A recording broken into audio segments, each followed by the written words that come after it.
Digital ID is not the mark, but it will be similar. There's always been forms of identification: driver's license, social security, even on your credit cards. Now your credit cards have chips. So there's always been a form of identification. It's for safety. But when it comes to the mark of the beast, this is not just going to be a form of identification. It's going to be a pact that people make with the Antichrist. It's not just a form of identification like a driver license or even like a digital ID. No, but it's a pact that when the Lord returns, takes his people, takes his church up to heaven with him, there's going to be catastrophe here on earth, and there's going to arise the Antichrist. That's going to be the perfect moment, the perfect situation for the Antichrist. Through all the terror, through all the horror, through all the unsettledness that the people are going to be feeling, through the famine, through the fears that are going to be going on because of the Lord's return, the Antichrist is going to step into power. Because at that time, people are going to be searching for a champion. They're going to be searching for a leader. And because they rejected Jesus, the champion of champions, the leader of leaders, the king of kings, because they rejected Jesus, they're going to believe the Antichrist. So digital ID is not the mark of the beast, but it will be similar. But the mark of the beast is much worse, because remember, the mark of the beast is a pact that people will make with the devil. And let's read where we find that. Revelation chapter 13, verse 11 through 18. This is speaking about the Antichrist and about the false prophet. Then I saw another beast rising out of the earth. It had two horns like a lamb, and it spoke like a dragon. So it looks like a lamb, but speaks like a dragon. This is letting you know that the Antichrist is going to seem calm. It's going to seem gentle, but he's going to have a deceiving mouth, just like the ancient dragon, the devil. So he's going to appear harmless, but his mouth is going to be very deceptive. Let's continue to read. Exercises all the authority of the first beast in its presence, and makes the earth and its inhabitants worship the first beast, whose mortal wound was healed. It performs great signs, even making fire come down from heaven to earth in front of people. And by the signs that it is allowed to work in the presence of the beast, it deceives those who dwell on the earth, telling them to make an image for the beast that was wounded by the sword and yet lived. So this is letting us know that the Antichrist is going to receive some type of wound, but then he's going to be healed. And that's going to be some type of sign, some type of wonder for these people during the Great Tribulation. It was allowed to give breath to the image of the beast, so that the image of the beast might even speak and might cause those who would not worship the image of the beast to be slain. And here we are. We're getting close to the mark of the beast. Here it is, verse 16.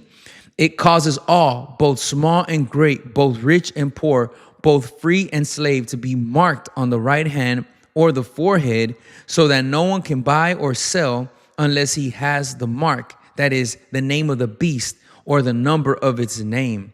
This calls for wisdom. Let the one who has understanding calculate the number of the beast, for it is the number of a man, and his number is 666. So this is found in the book of Revelation. And the author of the book of Revelation, John, is letting us know the vision that Jesus gave him. And it says that this beast is going to make small and great, rich and poor, everyone on earth is going to be forced to get this number. So it is not a mark that's allocated just to one side of the nation. No. This is a mark that's going to be for the entire world, the entire population that is left after the return of Christ. The mark of the beast is going to be enforced. It's not going to be, well, if you want to, well, we encourage you, we strongly encourage you to take it. No, this beast, this Antichrist and his false prophet, the one speaking for the Antichrist, this beast and the false prophet are going to force people on earth to get the mark of the beast. Now, I hold the opinion, other people hold different opinions, but I hold the opinion, and I believe it to be a true biblical opinion. It's not going to make the difference between our salvation, but I hold the opinion that Jesus Christ will return before the Great Tribulation. I hold that opinion. Many other theologians hold that opinion. That's the opinion that I hold, that Jesus Christ will return before the Great Tribulation. So the reason I'm saying that is because of this. Christians who go with Jesus Christ when he returns and raptures his church, Christians who are raptured will not be here when the mark of the beast is being established. The mark of the beast will be established after the rapture happens. And I said, why? Because of the tragedy and the catastrophes and the fear and the uncertainty that people are going to have of what happened to all those millions of people. And if you notice, a couple of years ago, I want to say like 3 or 4 years ago, all of a sudden, UFOs started being real. Have you noticed that? All of a sudden, aliens and spaceships started being real. When they were never real, now all of a sudden, they started being real. And I heard many, many years ago of a prophet who wrote a book. This is even before I was born, so more than 37 years ago, a prophet wrote a book that when the rapture happens, people are going to blame it on UFOs, abductions, and people are going to blame it on aliens that abducted people. So a prophet was already prophesying that people were going to try to blame the rapture on aliens. And just a couple of years ago, 3 or 4 years ago, all of a sudden, aliens are real. Reports of aliens are true. So, yes, the return of the Lord can happen at any moment, but the mark of the beast, I believe in the pre-tribulation rapture. So the mark of the beast is not even going to be encountered by us. It's going to be encountered by the people who rejected Christ while they were alive and the people that stayed here during the great tribulation. And what is it for? They're not going to be able to buy or sell. It's going to be a horrible time. Scripture says that grown men are going to faint because of the horror that they're going to feel during the great tribulation. Now, another reason that I hold to the pre-tribulation rapture is because Jesus said this. He said that the last days will be like in the days of Noah and Lot. And if we look at the days of Noah and Lot, they were similar. Both of those times were similar. And we can also apply that to our life. It says, like in the days of Noah, people were eating and drinking, marrying and giving into marriage. And then the flood came and swept them all away. In other words, Jesus is saying that the rapture is going to happen the same way the flood happened. People weren't expecting it. People weren't even ready for it.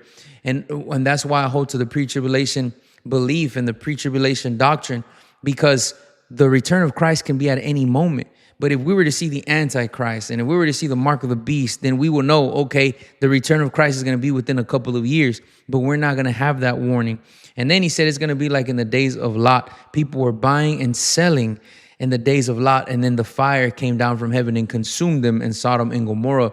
So it's going to be a time of pleasure, and it's going to be a time of economic growth. It's going to be a time where the pleasures and the economic growth are going to be distracting humanity. And when humanity is distracted, boom, that's when the return of Christ is going to come. That's why Jesus says to pray and fast at all times, meaning just be watchful. That's what he means. Be watchful, be prayerful at all times. Jesus gave us a parable. He said that his return is going to be like a master that left a servant in charge of his household and went off to a trip. He says one day that master is going to return, and if he finds the servant doing what he left him doing, that servant is going to be blessed.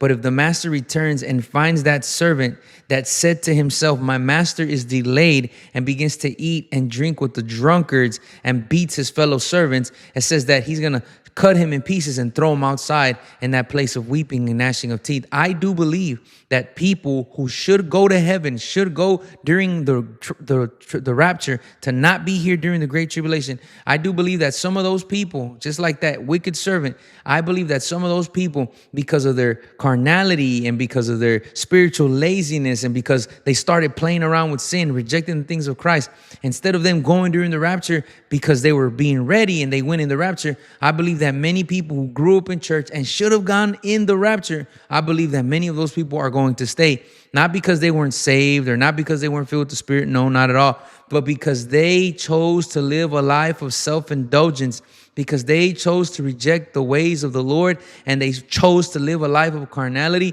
just like that wicked servant who began to eat and drink with the drunkards and beat his fellow servants. In other words, they had more fellowship with the world instead of having fellowship with God's people. And the scripture says that he cut him in pieces and threw him outside to that place where there was weeping and gnashing of teeth. I believe that that place of weeping and gnashing of teeth, yes, it can reference to hell, but I also believe that it can represent to the 7 years of tribulation. I believe that the 7 years of tribulation will be that place of darkness, of weeping and gnashing of teeth. But why am I saying these things? So that you can know that the digital ID is not the mark of the beast, but the mark of the beast will be similar. but it will be forced on people, and it will be after the rapture during the great tribulation. So I hope this video gave you a little bit more insight. If it did, God bless you.